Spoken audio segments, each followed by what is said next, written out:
Hi Felix, how are you going? Well, thank you. Can you tell me what qualification you're doing here at NMIT and the occupation that you're in? I'm doing a Certificate 3 in cabinet making, furniture studies, and the work I do is as a cabinet maker, doing a lot of more older traditional cabinet making, solid timber, kitchens, bathrooms, staircases, solid furniture, things I suppose like the staircases are now a separate trade, but that's what I do at work. Great. And how did you start out in this occupation? So your employer that you're with now, how did you find them?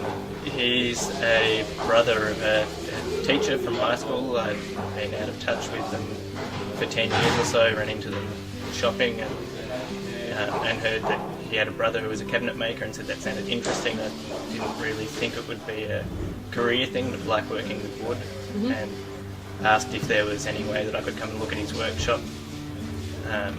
And about 3 months later got a phone call saying that I should come around and have a look at the workshop, and got offered a job on arrival. Great. Yeah, and it's one man working out of a small workshop.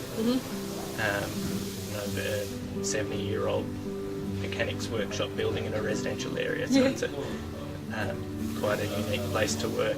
Yeah, great. Yeah, and took it from there and worked somewhat informally, and then pushed to make it more formal, and pushed for it to be an apprenticeship, which was a bit scary for him, being his first formal employee. Oh, right, yeah. Kind of had to learn how to do all of that, all the bookwork myself. But that'll put me in good stead to employ someone else one day. Yeah, that's right, yeah. And what year are you in as an apprentice at the moment? I'm approaching the end of my second year. Great, yeah. And what are your everyday duties on the job?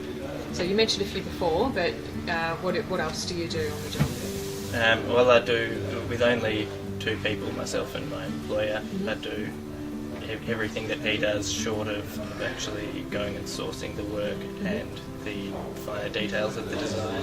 Yep. I started off pretty much just following simple instruction from him, but now he asks my opinion on a whole lot of things about design, usually ignores it, but involves me to give me that training, and so I'm operating hand tools, power tools, larger industrial machinery, but not so much of that. Finishing things by hand, which is traditional, very traditional, not done really anymore. Yep. Nothing gets sprayed, it's all with a brush or a roller.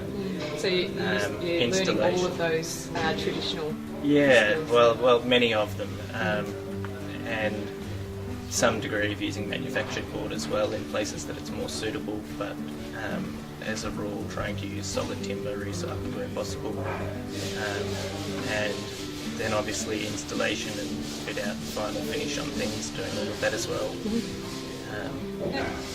Great. And once you actually complete your apprenticeship, do you hope to stay with the same employer, or would you like to get out on your own one day?